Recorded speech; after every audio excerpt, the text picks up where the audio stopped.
Coucou les loulous, bon bah je retente ma chance avec la vidéo. Je vais vous parler du poids des mots, hein. Pour ceux qui connaissent La Fée Froissée ou maintenant Ina Drôle, il y a pas longtemps justement elle a participé à une émission où elle parlait de son passé. Elle parlait également de son passé où son papa était en prison et le jugement qu'elle a eu face à ça. Pour les plus anciens et pour ceux qui ont été curieux, j'ai également fait une vidéo où j'explique justement mon passé par rapport à mon père biologique et les conséquences que ça en a eu derrière sur justement sur ma vie. Donc justement, d'où le poids des mots. On utilise souvent des mots qui font mouche, hein. Le cerveau est un grand tableau électrique avec des disjoncteurs. Pour ceux qui voient un petit peu l'image. Et des fois, certains mots, certaines situations, justement, enclenchent un disjoncteur pour qu'on se... Tac, voilà, j'ai compris. Voilà. Mais des fois, il y a certains mots, certaines situations, justement, qui font l'effet inverse. Comme par exemple, tout simplement, dire à un enfant dont un de ses parents a fait des bêtises, hein, ah bah tiens, tu ressembles à ton père ou à ta mère. Ouais, mais non, c'est pas encourager l'enfant. Derrière, vous ne savez pas les conséquences que ça va avoir derrière.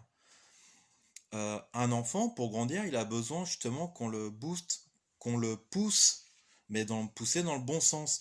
Ne dites pas à un enfant, voire même à un adulte, ah bah de toute façon, t'es nul, tu y arriveras jamais. Non, même s'il se plante 20 fois sur le même exercice, dites-lui tout simplement, continue, tu vas y arriver, vas-y, persévère.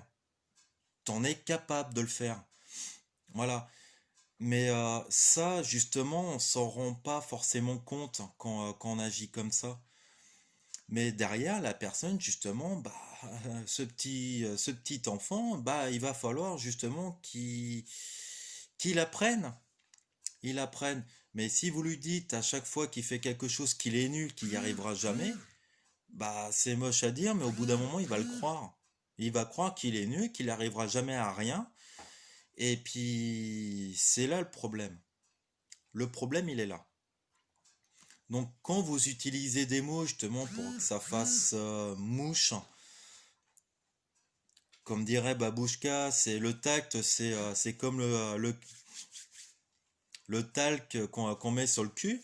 Voilà, c'est essayer toujours de vous mettre à la place de la personne, même si c'est pas évident, et savoir justement quel mot, quelle phrase, comment justement pouvoir tourner le truc pour que la personne comprenne ce que vous voulez dire, puis que ça fasse tilt, dire oui, en effet, ce qu'il vient de me dire, justement, ça résonne et oui, en effet, je viens de comprendre ce qu'il me dit.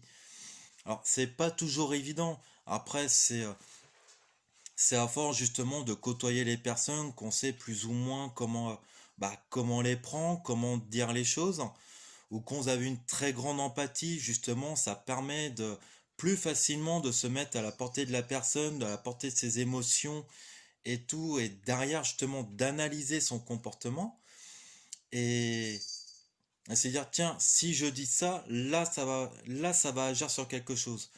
Bon, après la personne, ce que vous lui dites en fait ce qu'elle veut, ça c'est son choix. Mais derrière justement, il y a une mémoire cognitive qui reste quelque part et puis vous n'avez pas enclenché totalement l'interrupteur, mais il est pas loin de s'enclencher.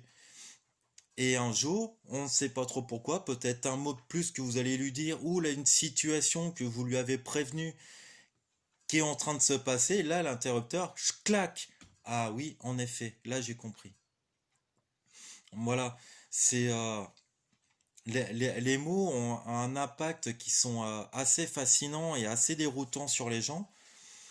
Et après, moi, je vous conseille toujours justement d'encourager les gens de parler, justement, d'évacuer tout ce que vous n'arrivez pas à dire ou à exprimer. Parce que justement, on se libère, vous vous libérez justement de tout ça. Et voilà, et quand vous essayez d'accompagner quelqu'un, ne le rabaissez pas, Ne dites pas tu ressembles à telle personne. Ce n'est pas encourager la personne. Comme chacun sait, chaque personne est unique. On a tous droit à nos erreurs, on a tous droit de penser d'une façon différente. Surtout quand c'est un enfant, il est en phase de construction, il fait du mimétisme, il s'imprègne justement de la façon dans laquelle il est, tout simplement, il s'imprègne de la façon que vous lui montrez de vivre.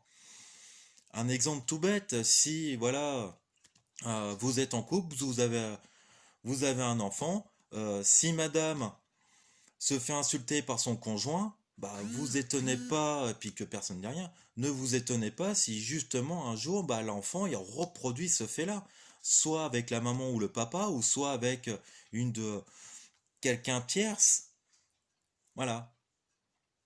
Il a tout simplement suivi justement l'éducation qu'on lui a donnée.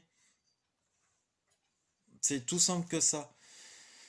Mais si vous voulez le réveiller, ne lui dites pas, bah oui, mais tiens, tu sais que quand tu m'insultes, tu ressembles à ton père. Non. Le gamin, il est en train de grandir, il a besoin de se trouver lui-même. Il a besoin justement de devenir une personne unique. Ne lui dites pas qu'il ressemble à telle ou telle personne. Le gamin ne va pas savoir qui il est réellement. Et il va passer je sais pas combien de temps, justement, même à l'âge adulte, à se demander qui il est réellement. S'il fait quelque chose, il va toujours se poser la question, pour l'avoir vécu, euh, si je fais ça, je ressemble à qui? Je ressemble à moi? C'est moi qui ferais ça ou je ressemble à mon géniteur?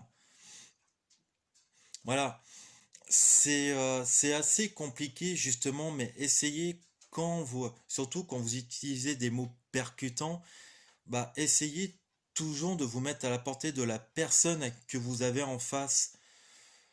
On dit toujours, hein, de toute façon, ne fais pas aux autres ce qu'on n'aimerait pas qu'on te fasse. Mais voilà, essayez toujours de trouver mais les mots qui ont un sens et que vous savez qui va déclencher quelque chose de positif et non pas de négatif. Alors, c'est pas facile à faire, mais bon, je vous fais confiance là-dessus, à force. Et puis, surtout, ouais, essayez de vous mettre à la portée des gens. Ne restez pas cloîtré dans votre petite personne. Et puis, si à côté de vous, il y a quelqu'un qui fait une erreur, lui dire, ah bah tiens, tu fais que de la merde. Non, ça va pas l'encourager. Dites-lui, tout simplement, là, tu es en train de prendre une mauvaise voie. Essaye plutôt ça, comme ça, comme ça, comme ça. Tu verras ce que ça t'apporte, mais là, je te sens mal barré, quoi. Donc, voilà. C'était justement cette petite vidéo que je refais encore une fois en espérant qu'elle passe. Et puis, j'espère que vous la verrez. Puis, je vous fais des gros bisous. Ciao!